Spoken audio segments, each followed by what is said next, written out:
Alright, and we are live. Good evening po sa inyong lahat mga kaguro. And of course, welcome back to Gurong Pinoy. No? Kinagagalak po naming makasama kayo sa gabing ito. And of course, tonight we will be discussing the 20 items general education that the members of our Team PSA have answered through their quizzes. Now again, as a gentle reminder to all of those who are watching us on our Facebook page, or on our YouTube channel, your videos are just previews, okay? So, mapuputol po yung video ninyo. So again, so that you can answer the quizzes, so that you can enjoy the full-length video and you can easily download the materials that I'm using, this PowerPoint presentation that I'm presenting to you right now, please join Team PSA. It's very easy to become a member of Team PSA. Just send us a message to our Facebook page, okay? Just find us on Facebook. Our name is Gurong Pinoy. Send us a message to our Facebook page and be a member of Team PSA. Now, before anything else, of course, let's all start with our opening prayer. So please join me as we have our prayer.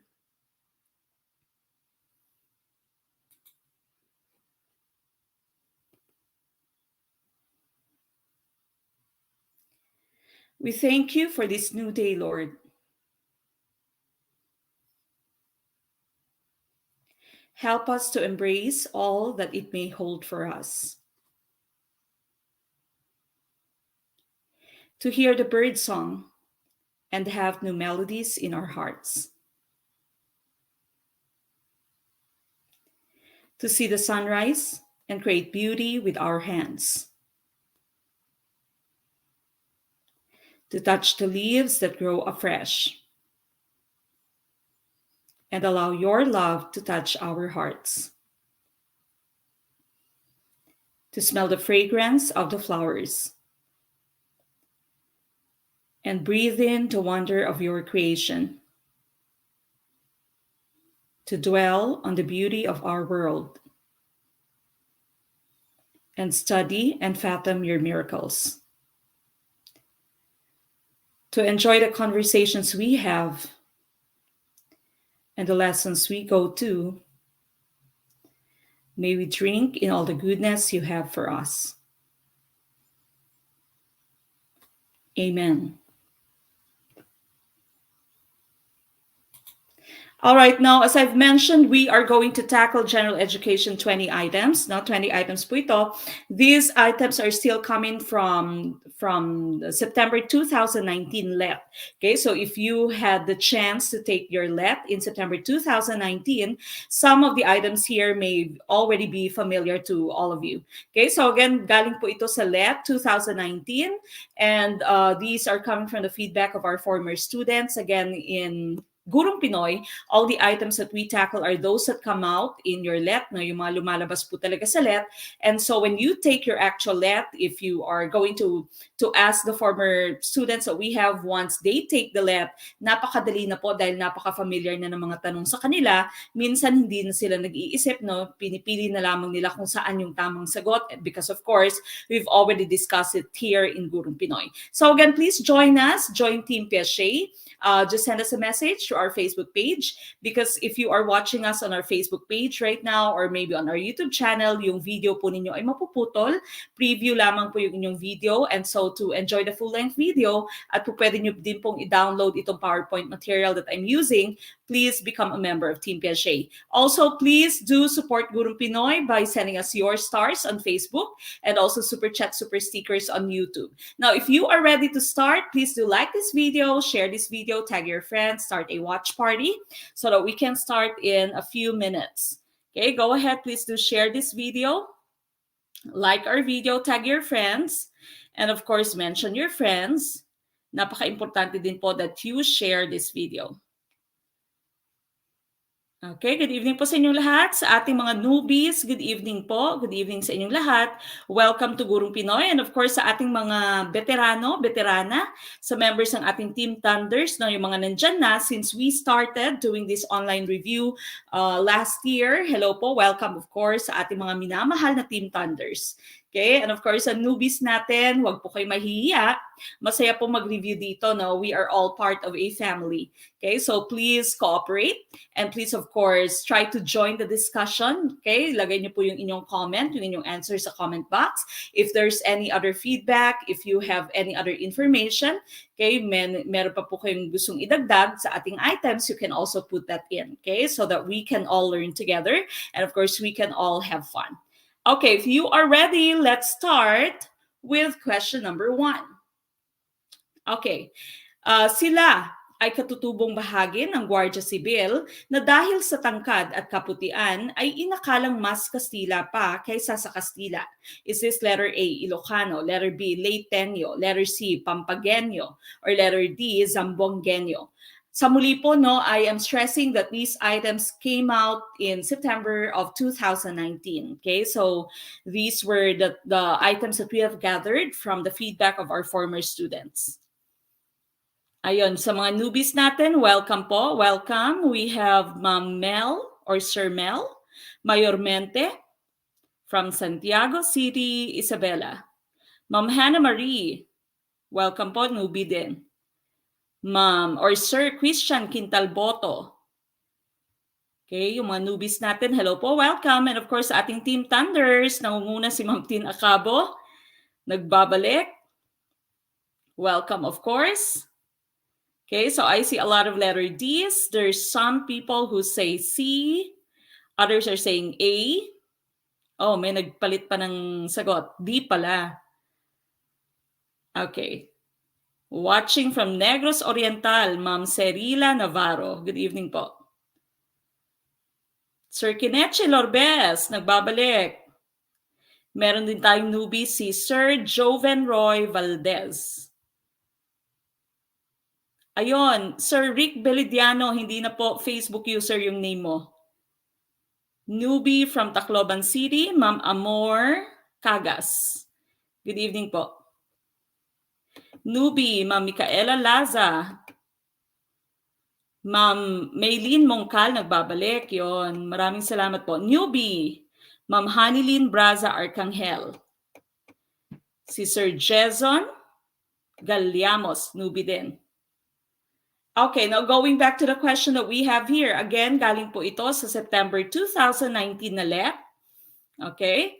The question is, sila ay katutubong bahagi ng Guardia Sibil na dahil sa tangkad at kaputian ay inakalang mas Kastila pa kaysa sa Kastila. Is this letter A, Ilocano, letter B, Leyteño, letter C, Pampagueño, or letter D, Zamboangueño? Yung tamang choice po natin dito ay letter D, Zamboangueño. Okay, so these are the members of our Guardia Sibil. Native sila, no? Medyo may halo din naman yung iba, no? So may halo din sila. And of course, napakatangkad nila, napakaputi. And so some other people would say na mas Kastila pa sila kaysa sa mga tunay na Kastila. Okay, now we all know that the Civil Guard in the Philippines, or Guardia Civil en las Filipinas, was introduced to the Philippines by the Spanish colonial government in 1868 during the term of Governor General Carlos Maria de la Torre y Navacerrada. The organization began with a size of one division, or around 1,200 men. Okay, so it all started with just 1,200 men. And of course, isa siyang extension, no, ng rule ng Spain sa atin. Isa siyang extension ng power ng Spain sa atin. Okay, so again, for number 1, letter D is the answer. Ayun, sabi ni Ma'am Annalise Subido, kami nga mga Chavacanos. Okay, Zamboangueños. All right, we move on with number 2, math. One side of a cube is 2 centimeters. Find the ratio if its volume with another cube whose size, or find the ratio of its volume with another cube whose side is 4 centimeters. Is it letter A, 1 is to 5, letter B, 27 is to 125, letter C, 1 is to 8, or letter D, 9 is to 25?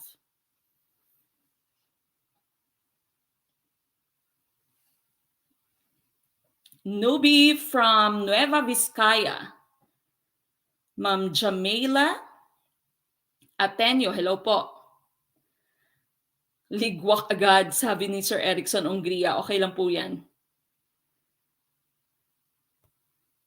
Newbie, Ma'am Eliza plays Roblox. Channel yata ito ni Ma'am. Newbie from Isabela, Ma'am Lerma Binuya. From Cebu, Sir July Tumbiga Estrera. Newbie from Dato, Paglas, Maguindanao, Ma'am Hera Arij Makungay. Assalamualaikum po sa lahat ng ating Muslim brothers and sisters. Newbie from Cotabato City, Ma'am Sandra Makasilang. From Bicol, Kamsur, newbie din, si Sir Cas Guarnes Francisco.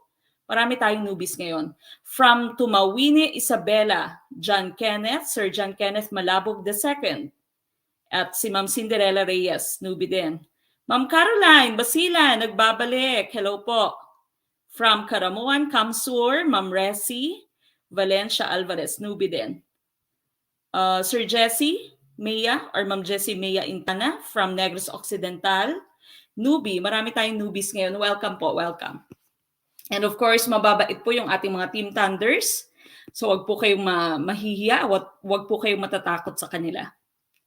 Okay, now we go back to our question here. This is, of course, math. One side of a cube is 2 centimeters. Find the ratio of its volume with another cube whose side is 4 centimeters. Okay, I see a lot of letter C's for this question. No? Maraming sumagot ng letter C. Let's take a look at the correct choice. Okay, so again, in our given here, sinabi na yung side ng cube is 2 centimeters. Alam naman natin na all sides of the cube would just be equal. Okay, so just 2 centimeters all throughout.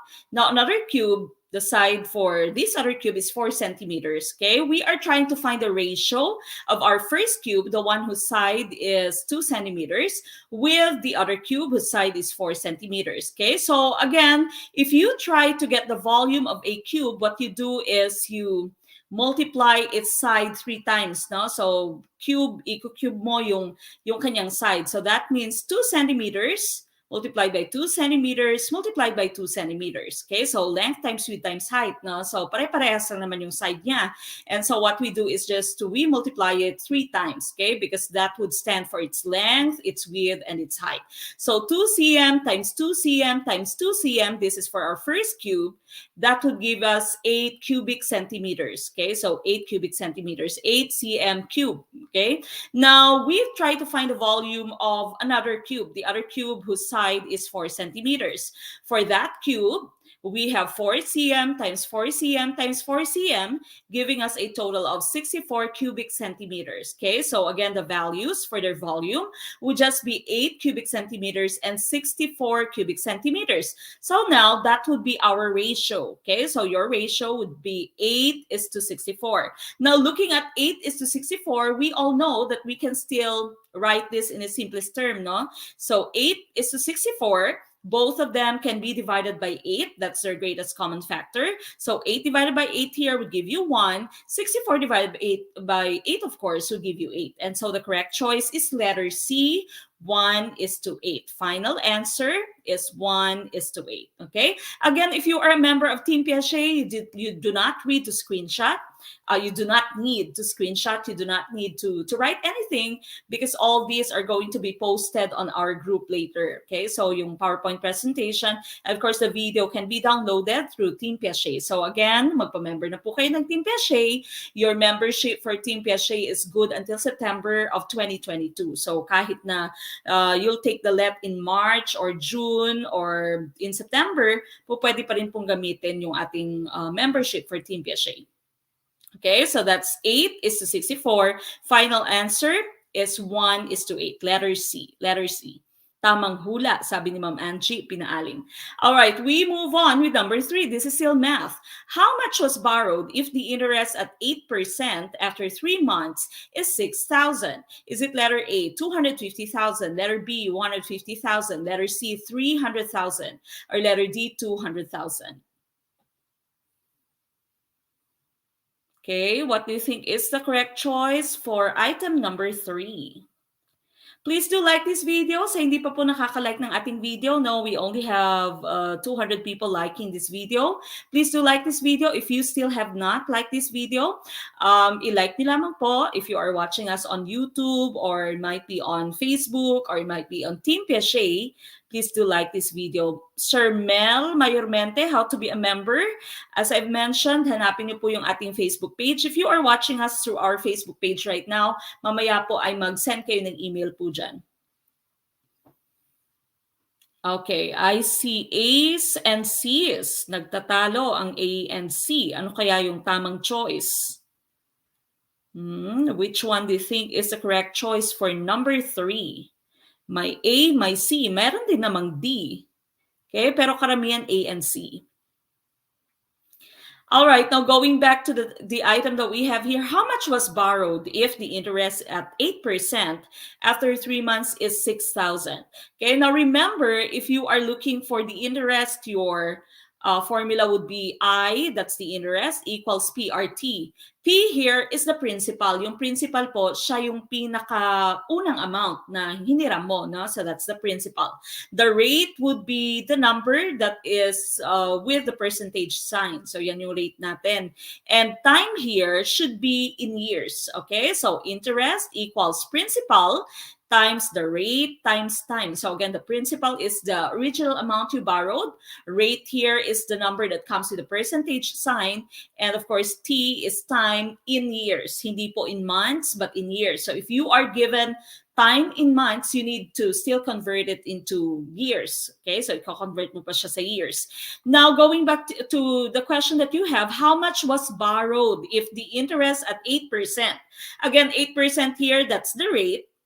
So we are given the rate after 3 months, and that would be your time. Pero again, as I've mentioned, the time should be in years now, so we'll have to convert that later in years. And the interest given is 6,000. So we are given the interest. And we are looking for the principal. Okay, so how much was borrowed? Hinahanap natin yung original amount borrowed. Okay, so that's your principal. And so for us to find the principal, our formula would be interest divided by rate times time. Okay, so we need to isolate P here, no? So by doing that, we need to divide both sides of your equation by RT. So by dividing, we come up with the formula for principal, which is interest divided by R times T. Okay, so we proceed with our computation. Okay, your interest is given as 6,000. Ayan yung interest mo na 6,000. Divide this by the product of your rate is 8%. Again, if you are given the number in percentage, once you do your calculations, you need to write this in decimal form. No? So, i-write mo siya in decimal form. It is very easy to do. You simply remove this percentage sign, and of course, you move the decimal point 2 times to the left. Okay, so move the decimal point 2 times to the left. From 8 here, from after 8, you move it 2 times to the left, and so you have 0.08 or 0.08. Okay, but of course, yung pinakatama, ilagay mo muna ng 0 prior to your decimal point. So 0.08 times 1/4. Now, saan naman nanggaling yung 1/4? 1/4 po is our time. We are given 3 months. Okay? So, paano natin nakuha yung 1/4? We divided 3 months by 1 year. Yung 1 year mo would have 12 months. So, that would be 3 over 12. Okay? So, 3 over 12. Or simply, that would be 1/4. Paano nakuha yung 1/4? You divide 3 and 12 by 3, which is their GCF. No? So, 3 divided by 3 is 1. And 12 divided by 3 is 4. So times 1/4. Instead of using times 1/4 here, or 1/4, you can also use the decimal 0.25.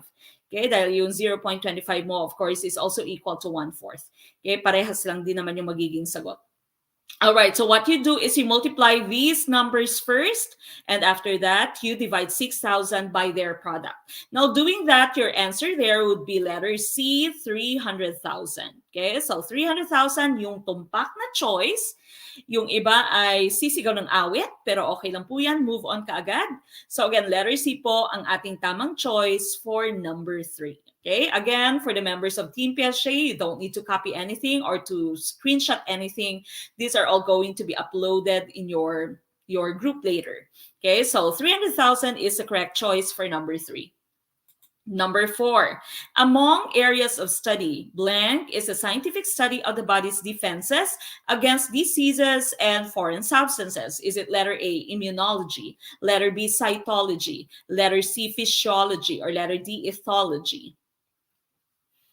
Bumabagal ang net pag math, ganon, Sir Mike Echo? Ligwak, sabi ni Ma'am Nadia. Okay lang po yan. Move on ka agad. Okay. Letter A. Of course, it's pretty obvious, no? Alam nyo na to, body's defenses against diseases and foreign substances. The correct choice, of course, is letter A, immunology. Tama po yung immunology. Letter B, cytology here. Please take note, cytology is the study of cells, okay? That will be the study of cells, cytology, study of cells. Physiology is the study of functions. We've mentioned this in our previous Gen Ed live stream last weekend. So again, your physiology would always be hand in hand with anatomy. No? So anatomy is a study of structure, while physiology is a study of functions. And of course, ethology, pabalik-balik din tayo sa ethology, no? Since 2 weekends ago. Ethology naman po is the study of animal behavior. Okay, so the specific study of animal behavior is ethology. But we are looking for immunology for number 4. Okay, maraming tumpak. Okay, we move to number 5. Who was the Greek playwright who wrote Oedipus Rex? Is it letter A, Homer, letter B, Patroclus, letter C, Sophocles, or letter D, Aristotle? Mabagal na talaga pag math na. Sa mga taga Cebu, good evening po. My family is traveling to the Philippines right now, no? Si Sir Mig, si Rain.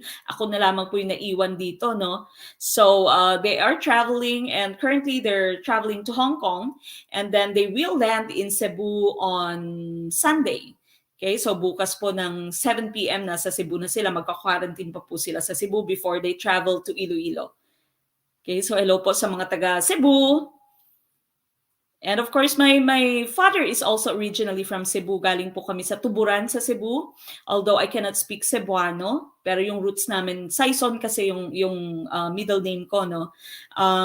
My father's family is from Tuburan, Cebu. Ayun, MacArthur Leyte, malapit-lapit lang. Alright, C, D, A, samot-sari ang inyong sagot.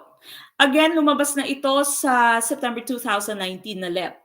I'm not sure if lumabas siya ng September, no? Kasi yung ibang items, yung meron tayong mga ibang students who've already taken the LET this September of this year, at sinabi nila na merong mga items na bumalik. Sir Joven Roy Valdez, pwede po ba gumamit ng calculator? Hindi po. Pwede lang po siya sa math major. Ayon, from Cebu, Ma'am Irel.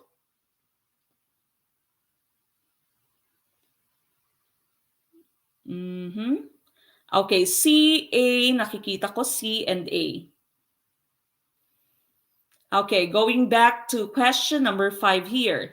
Who was the Greek playwright who wrote Oedipus Rex? Is it Homer, Patroclus, letter C, Sophocles, or letter D, Aristotle? The correct choice is letter C, Sophocles. Okay, so letter C po, Sophocles, is the correct answer for number 5. He was a Greek playwright who wrote Oedipus Rex. Okay, so let's take a look at the other choices. Sophocles is one of the 3 ancient Greek tragedians, kasama si Aeschylus and si Euripides. They, whose plays, yung plays ni Sophocles, have survived. Sophocles wrote over 120 plays, but only 7 have survived in a complete form. So these are the 7 works of Sophocles that have survived. Okay, so isa na dyan yung Edipus Rex. Okay, so Edipus Rex ay isa sa mga work ni Sophocles, and so he is the correct choice. Homer, on the other hand, was an ancient Greek author and epic poet. He is a reputed author of the Iliad and the Odyssey. Okay, so ito naman yung pinakabantog na obra ni Homer, no? The Iliad and the Odyssey. Now, si Patroclus, on the other hand, isa siya sa mga characters sa Iliad. Now, of course, written by Homer. In Homer's Iliad, Patroclus was a childhood friend, close wartime companion, and the presumed, by some later writers, lover of Achilles. Okay, if you can remember Achilles, no, yung tinatawag natin tendon of Achilles, yung he cannot be defeated. He is invincible except for that part, no, so part ng soul niya that was covered by the leaf. Sa ibang version na cover siya ng leaf when he was trying to, I don't know the water, the body of water kung saan siya naligo, kaya hindi siya mamatay, no, kaya lang merong part ng kanyang body that was covered. So some other versions would say there was a leaf covering that part, yung tendon niya. Some other people would say the mother dipped him in that water, tapos hawak-hawak yung parte ng paa niyang yon. And so that was his Waterloo, no? Yan yung pinaka-weak niya na point. Okay? So that was Achilles. Patroclus, of course, was his childhood friend, pero sabi ng ibang writers ay lovers daw sila, no? Si Patroclus at si Achilles. Pareho po silang lalaki. And of course, Aristotle was a Greek philosopher and polymath. He was taught by Plato, and he was the founder of the Lyceum. And later on, he also taught Alexander the Great. His writings cover many subjects, being a polymath. Now, when you say polymath, this is a person with extensive knowledge, okay? Various fields yung kanyang expertise. So his writings covered physics, biology, zoology, metaphysics, logic, ethics, aesthetics, poetry, theater, music, rhetoric, psychology, linguistics, economics, politics, meteorology, geology, and government. In other words, nagmamarunong talaga itong si Aristotle. No? Marami siyang alam. Okay, ang dami niyang alam. He was a polymath. And of course, we'd also say that Aristotle is the father of modern science. Okay, so these are some notable Greeks, but of course, we were looking for Sophocles. Okay, he was the one who wrote Oedipus Rex. Letter C is the correct choice. Now we move on with the next one. Number 6, a boastful and ruthless governor-general that aroused the anger of the Filipinos by executing the innocent fathers Mariano Gomez, Jose Burgos, and Jacinto Zamora, who are the martyrs of 1872. We are looking for the governor-general. Is this letter A, Miguel Lopez de Legazpi, letter B, Jose Basco y Vargas, letter C, Narciso Claveria, or letter D, Rafael de Izquierdo? Okay, what is your choice for number 6? Number 6 po. I see a lot of letter D's for number 6. Number 6 for letter D. Tama kaya yung letter D? Again, gentle reminder for those of you watching us on YouTube and also on Facebook, mapuputol po yung inyong video. So again, please do become a member of Team PSG. Just send us a message on our Facebook page. The name of our Facebook page, of course, is Guru Pinoy. If you are watching us on our Facebook page right now, please do send a message through the same Facebook page. Okay, letter D, karamihang choice. Letter D, boastful and ruthless governor-general that aroused the anger of the Filipinos by executing the innocent fathers, no? The innocent priests, or whom we call the martyr priests, yung Gumburza, Mariano Gomez, Jose Burgos, and Jacinto Zamora, who are the martyrs of 1872. We are looking for letter D, that's Rafael de Izquierdo. Okay, so Rafael de Izquierdo is the correct choice for letter D. Siya po yung nag-utos na patayin, no, yung Gumburza along with some other people. Now, si Miguel Lopez de Legazpi, of course, he is notable to be the first governor-general from Spain in the Philippines. Okay, so siya po yung kauna-unahang governor-general sa Pilipinas, sa Lopez de Legazpi. Basco y Vargas, of course, was the one who gave us tobacco monopoly. Last weekend, meron tayong item nito, no? So siya yung in charge of tobacco monopoly. And of course, Narciso Claveria was the one who gave us the surname decree. Siya yung nagpalit ng ating mga apelido into Spanish-sounding names. Okay? So Spanish-sounding names, wala na yung mga Filipino na mga apelido dati, no? So pinalitan niya ng mga Gomez, Burgos, Zamora, Jacinto, Gonzales, no? Kung ano-ano pang Spanish-sounding names, Diaz. So some of our surnames, iba po sa ating mga apelido ay Spanish-sounding. That's because of the surname decree by Claveria. But of course, we are looking for Rafael de Izquierdo, and that's the choice, the correct choice for number 6. Number 7, the branch of linguistics that deals with the meaning of words is letter A, phonics, letter B, semantics, letter C, vocabulary, or letter D, syntax. What do you think is the correct choice for 7? Number 7. Which one is your choice?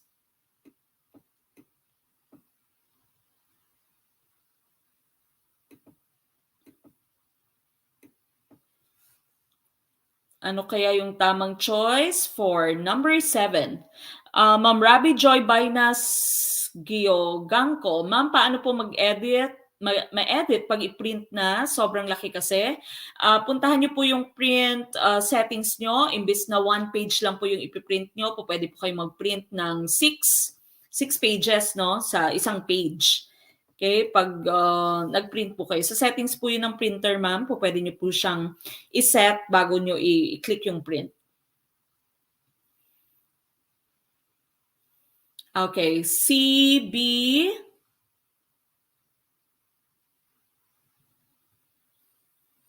All right, number 7, the branch of linguistics that deals with the meaning of words is. Karamihang choice is letter B. And of course, letter B is correct. Okay, so letter B po ang ating tamang choice dito. Semantics is the branch of linguistics that deals with the meaning of words. What about the rest of our choices here? Letter A, phonics, is pertaining to the sounds. Okay, so phonics, sounds ang kanyang concentration. Vocabulary is the list of words used in a certain language. Okay, so say in Filipino, there are only a list of words that we can use, no? A list of words that we use in our language. And so the term that we use for all of these words would be the vocabulary, Filipino vocabulary. And of course, syntax is the arrangement of words to form meaningful sentences. So here, again, letter B is the correct choice for number 7. Number 8. Which of the following foreign borrowed phrase means death blow? Death blow. Is it letter A, coup de man? Letter B, crime de menthe? Letter C, coup de grace or coup de grace? Or letter D, coup d'etat? Which one is the correct choice? Number 8. Number 8 na po tayo. Again, gentle reminder for those of you watching us on our Facebook page, no, mapuputol po yung inyong video. Ganon din po sa ating YouTube channel. So again, please go to Gurong Pinoy's Facebook page later and send us a message so that you can join Team Piaget. That's good for 1 year. 1-year membership po yan until September of 2022. And of course, you can easily download the PowerPoint presentation that I can use, that I'm using. And of course, you can also print all the materials that we are using. Okay, letter C, my D, my B. Karamihang choice is letter C. Again, we are looking for the foreign borrowed phrase that means death blow. Okay, death blow. Correct choice here is letter C, coup de grace. Okay, so coup de grace. That's letter C, and that is the correct choice for number 8. Okay, now what about the rest of the choices here? When you say coup de man, okay, coup de man, this is a sudden surprise attack, especially one made by an army during war. So yung coup de man mo para siyang ambush. Okay, so parang ambush, sudden surprise attack, especially one made by an army during war. Letter B, crime de menthe. This is a peppermint flavored liqueur. Okay, and letter D, coup d'etat. This is power grab by a small group of military commanders. We are all familiar with coup d'etat, no? So nung kunwari si Trillanes, nang pumunta siya sa Oakwood, no? Oakwood Hotel, Oakwood Mutiny is an example of a coup d'etat. Okay, so they were trying to stage a coup d'etat. But of course here we are looking for letter C, coup de grace, which means death blow. So pag sinabi mong death blow, siya yung last strike, no? Siya yung last attack mo that would cause the death of the person. Okay, so that's coup de grace. Number 8 is letter C. We go to number 9. Mr. Santos ordered merchandise listed at 15,000. The invoice received showed the net price of 12,750. Find the discount rate. Is it letter A, 22%, letter B, 15%, letter C, 20%, or letter D, 18%? Which one do you think is the correct choice for number 9? Okay, number 9, which one is the correct choice? I see letter B's in our comment. Letter B's. Okay, so again, si Mr. Santos, nag-order siya ng merchandise, no? Nag-order siya ng products for example, sa online selling, no? Nanood siya ng online selling sa Facebook, and he ordered products worth 15,000 pesos. While when the products arrived, the invoice he received showed the net price of only 12,750. So that means meron siyang discount. So now we are looking for the discount rate. Ano kaya yung discount rate natin? Is it 22%, 15%, 20%, or 18%? Now, as you all know, in math, you can solve a problem in several different ways. No? So depende kung saan ka komportable, kung saan ka mas nadadalian. Sinasabi ko nga lagi, you can kill a cat in several ways. No? In math, parang ganun siya sa math. Kahit na papaanong solution yung gawin mo, depende sa kung saan ka komportable. As long as you take or you get the final answer which is correct, okay na. Okay, so iba-iba kasi yung klase natin ng pag-solve sa math. Now here, what I'll do is I will be getting the difference first between 15,000 and 12,750.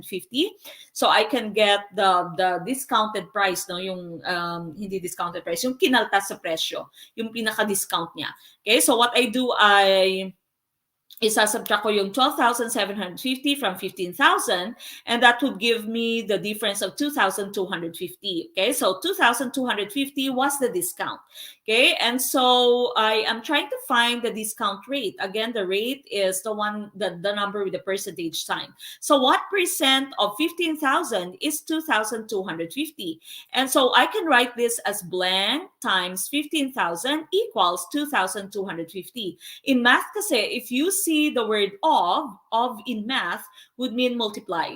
Okay, so of means multiply and is means equals. Okay, so I write this as blank times, that's of, 15,000 is, that would be equals 2,250. So that means for me to get this number right here, I need to divide 2,250 by 15,000. Okay, so dividing 2,250 by 15,000, that would give me a decimal, which is 0.15, or to write this as a percentage, no? Percentage form, you just move the decimal point 2 times to the right, and of course include the percentage sign. Okay, so 15% is a correct choice. Letter B is the answer. Okay, so letter B, 15%. Again, members of Team Piaget, these are all going to be uploaded on your group later, so there's no need for you to take a screenshot nor copy any of the things that we have here. Okay, so 15% is the correct choice for number 9. We move on with number 10. Which of the following words is misspelled? Okay, so is it letter A, accompaniment, letter B, accuracy, letter C, accountant, or letter D, accommodate? Okay, which one is the correct choice for number 10? Number 10 na po tayo. Number 10.